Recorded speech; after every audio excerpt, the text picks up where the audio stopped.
నారా చంద్రబాబు నాయుడు గారి కూటమి ప్రభుత్వం ఎట్టకేలకు అసెంబ్లీలో బడ్జెట్ కూడా ప్రవేశపెట్టింది. అప్రాక్సిమేట్గా 3.22 కోట్లతో వార్షిక బడ్జెట్ కూడా ప్రవేశపెట్టింది. సూపర్ 6 పథకాలకు అగ్రతాంబూలం అనేసి కూటమి ప్రభుత్వం చెబుతున్నప్పటికీ బడ్జెట్లో కొన్ని కీలక అంశాలను నారా చంద్రబాబు నాయుడు గారు మర్చిపోయినట్టుగా ఉన్నాడు.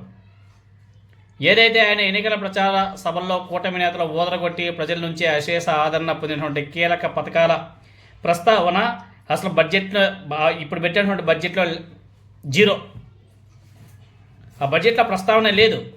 ఫర్ ఎగ్జాంపుల్ మహిళలకు ఉచిత బస్సు ప్రయాణం, అదేవిధంగా మహిళలకు 1,500 రూపాయలు, మహిళల మహాశక్తి పథకం ద్వారా 18 ఏళ్ళు నిండిన ప్రతి స్త్రీకి ఆడబిడ్డ నిధి కింద నెలకు 1,500 రూపాయలు ఇస్తామని చెప్పాడు. మహిళలకు ఉచిత బస్సు పథకం మేనిఫెస్టోలో ప్రకటించాడు. కానీ బడ్జెట్లో ఈ 2 పథకాలకు కూటమి ప్రభుత్వం ₹1 కూడా కేటాయించకపోవడం ఈ ఏడాది మహిళలకు నెలకు 1,500 రూపాయలు, అదేవిధంగా ఉచిత బస్సు ప్రయాణం లేదని తేలిపోయింది. అదేవిధంగా నిరుద్యోగ భృతి మీద 1 పైసా కూడా నారా చంద్రబాబు నాయుడు గారు బడ్జెట్లో పెట్టలేదు.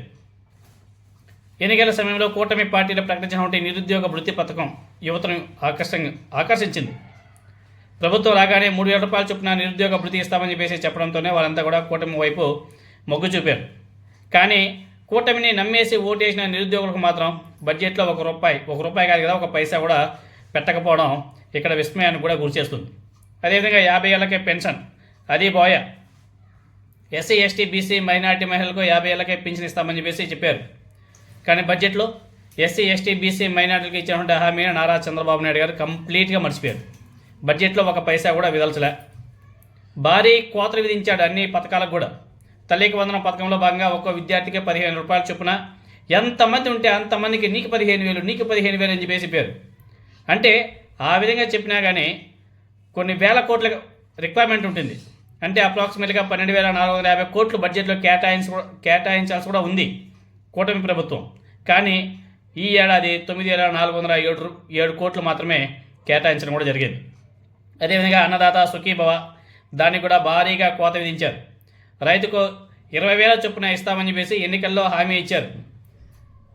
ఈ పథకం కోసం అప్రాక్సిమేట్లీగా సంవత్సరానికి 10,400 కోట్లు అవసరం కూడా ఉంటుంది. కానీ ఈ బడ్జెట్లో 6,300 కోట్లు మాత్రమే కేటాయించడం కూడా జరిగింది. అంటే ఏ విధంగా కట్ చేసుకుంటూ పోతున్నారో ఇవన్నీ కూడా ఎగ్జాంపుల్స్. తర్వాత దీపం పథకం, దీన్ని కూడా కోత విధించేశారు. 1.55 కోట్ల లబ్ధిదారులకు 90 లక్షలకు కుదించేసి బడ్జెట్లో 4,000 కోట్లకు గాను 2,600 కోట్లు మాత్రమే కేటాయించారు.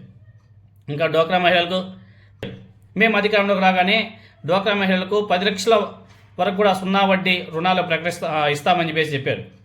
బడ్జెట్లో హామీకి సంబంధించి కేటాయింపులు ₹1 కాదు కదా, 1 పైసా కూడా లేదు. ఇలా చెప్పుకుంటూ పోతే బోల్డ్ అయినాయి. 2014 నుంచి 2019 మధ్యకాలంలో ఏ విధంగా అయితే నమ్మించి మోసం చేశారో సేమ్ అదేవిధంగా ఈ బడ్జెట్లో కూడా నారా చంద్రబాబు నాయుడు గారు ప్రజల్ని మభ్యపెట్టి మోసం చేశారు. ఒక్కటంటే ఒక్కటి కూడా పూర్తిగా అమలు చేయడానికి నారా చంద్రబాబు నాయుడు గారు సిద్ధంగా లేడు. ఎగ్జాంపుల్ ఈ బడ్జెట్ని చూస్తేనే మనం అర్థం చేసుకోవచ్చు. కానీ కూటమి ప్రభుత్వం వారి ఎల్లో మీడియా ద్వారా భలే ఊదర కొట్టిస్తున్నారు. ఇదిగో ఇంత కేటాయించినాం, అదిగో అంత కేటాయించామని ఒకసారి జగన్మోహన్ రెడ్డి గారి ప్రభుత్వంతో కంపేర్ చేసుకుంటే ఈ ప్రభుత్వం